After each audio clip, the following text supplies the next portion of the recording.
today we're going to talk about my barbecue pit.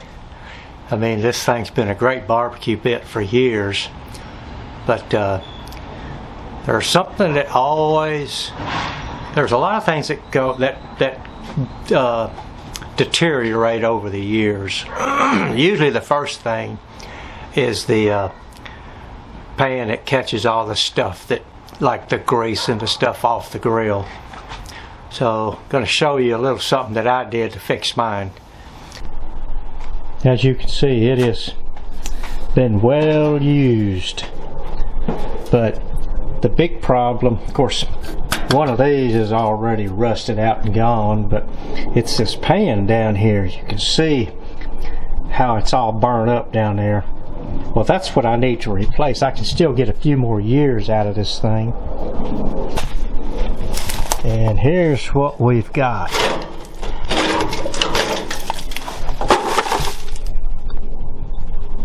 You can see it's in really bad shape. Now, the thing I had to think about was that these rails weren't designed to catch something on the inside, but to catch something on the outside. So, but I did come up with something. And so let's go back over here and I'll show you what I've done. Well, here's the pan that I made, and I slid it down the center, both sides, pieces of pipe.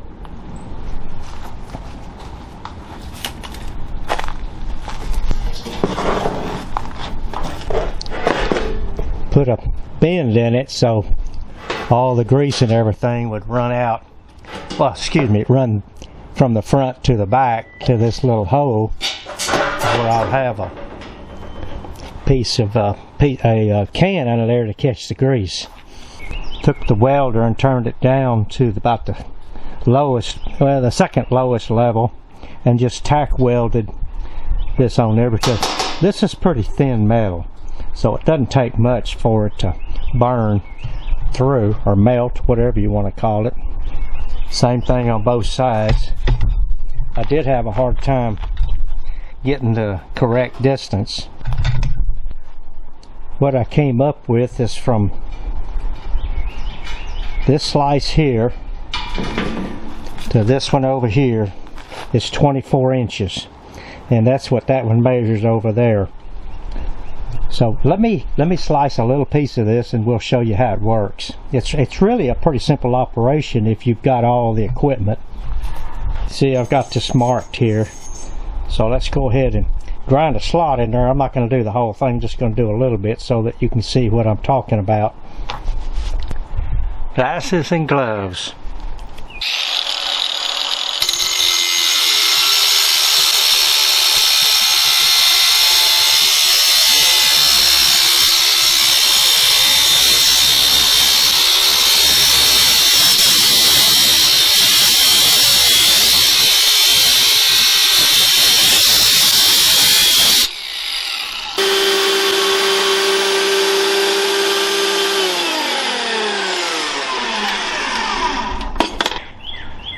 We got a slice in it. Now let's take it over there and I'll show you how it all started. So we've got our piece.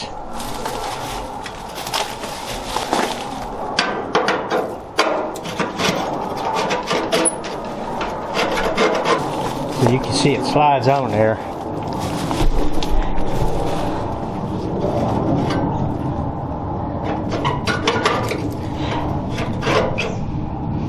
Okay, and then of course what you do then, you come from the center to 23.5 inches.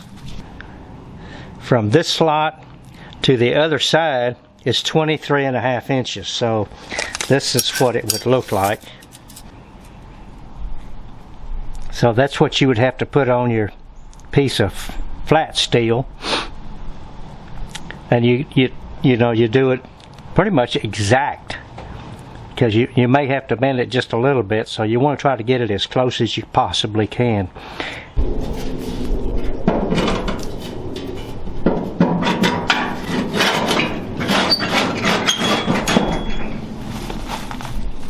And then we've got it all the way up. Doesn't matter how far it sticks out the back. And then what I'll do is, where this hole is right there, I'll put an eye bolt in there so where I can hang a metal can down there to catch all the grease. Anyway, I mean, nobody's going to see it except you, so it doesn't matter how ugly it looks. From the front you can't see a thing. But now, if you go inside, you see you've got that pan there that's going to catch all your hot bits of either, whether you do logs or gas. It's going to catch all your grease and everything else.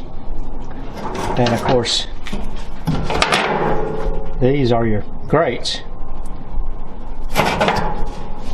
And then now you can go about cooking your meat and whatever. But that's about it. Rather than spending $900 on another grill, I can get a couple of more years out of this one before I finally want to can it and go buy me a new one. Even if I, you know, save 30 bucks a month for whatever it takes to get a new one. Well, by golly, we can do that. Alrighty, well, I hope this works for you. Thanks for watching.